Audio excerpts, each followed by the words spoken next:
So yeah, this is FlexPai, the first commercially available foldable phone or personal device, if you want to call it.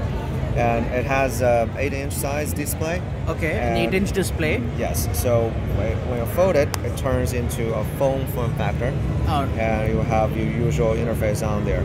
And once unfold, it's now back into a tablet.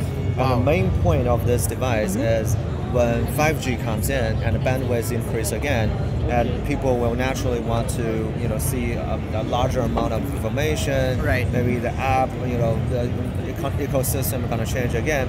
So just like what happened to 4G, now everybody carries a larger phone. Right. So for 5G, people will definitely want a larger screen at the end of the day. And the only way to keep a larger screen but still portable is by having a foldable form factor. All right. And this is not only a belief of us. Samsung announced their plan, and there are other companies working on this device. And Google also announced that they're working on the Android system that support this. So we're just very happy this is where the industry is heading to. So what is the display made up of? Yes. What's the technology behind the display that allows you to fold it? Right. And of course, fold it so many times that it doesn't go bad. Right.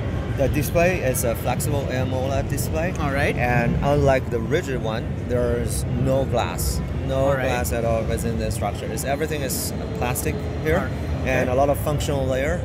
I should say every single functional layer inside the display is actually a first time that it has been used in a commercial device. Yes. So everything have to be thinner and also have to be more flexible to really enable it. Right. For instance, the cover. Okay. The cover now is a plastic cover. All right. And because we do outfolding, so when you put it in a pocket, you don't want it to be broken or scratched. Right. So we actually have to apply a coating on top of the plastic cover to make sure it has enough hardness and also anti-scratch performance that it will need. So it took us 6 years to work on such a display technology. 6 years to develop a foldable display. Wow. Right. And we're actually now having a factory in Shenzhen. All right. We're producing these displays ourselves. Oh, yes. cool. So this is compared to our competitors, essentially we own every piece of the technology inside here. Wow. Okay. Yeah. And are you also going to license it to other brands if they reach out to you? Yes, possible. I mean, depending on the relationship and how it goes. So, but that's certainly an option to us. Just like other products besides the phone, we also have a lot of other types of product. Like you will see on our booths a wraparound speaker, a curled elevator panel that's showing advertisement. And other examples. So, those are things that we can, work with partners to enter different. So, how would somebody use this, like, for example, as a phone? Where is the speaker? Where is the microphone? Yes. So, the speaker. So, as a phone, when you fold it, you can actually see the speakers over here. All right. Yes. Oh, that's very slim. Yes, that's a speaker, and we actually have speaker on the other side too. So no matter which side you're holding it, you can use it as a phone. Okay. And fingerprint sensor over here. Oh wow. Okay. Volume up and down, and power button, and a USB-C connection. Nice. As you would expect. And okay, now that you mentioned USB-C, what about the battery? So. Correct. Because one challenge with devices like these is the battery life. So what have you developed for the battery? Right. So it packs a larger display and also a Snapdragon 855 processor inside, because the larger screen and a lot of new interface, right? It has to have the processing power.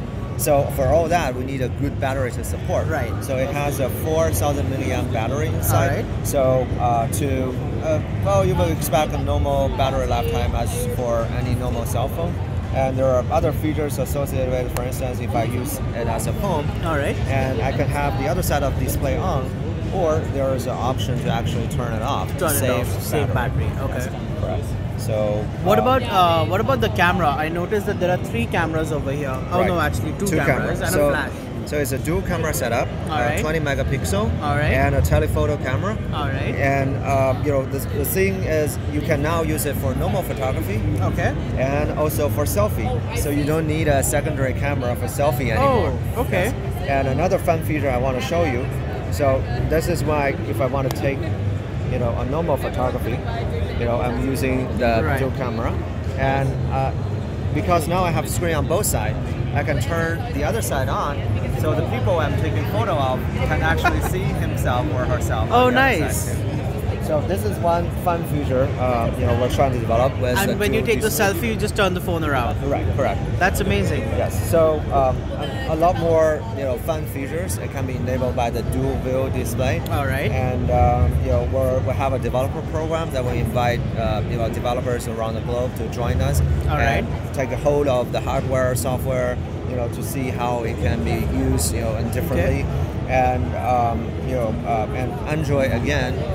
They have planned to support this natively. Right. So, and this is a 5G enabled device. this is so 5G. We rely on Qualcomm. Oh, okay. So 855, how they support 5G on 855, there are different ways. I can't speak for them. Fair enough. But Okay. working with them, we'll make sure that as soon as they're ready, we're ready to make this phone 5G compatible. Because right. that's the whole point. Awesome. Right? Yeah. And when will this go on sale? For how much? Yes. What regions? Right. In China, it's actually already on sale. Oh, okay.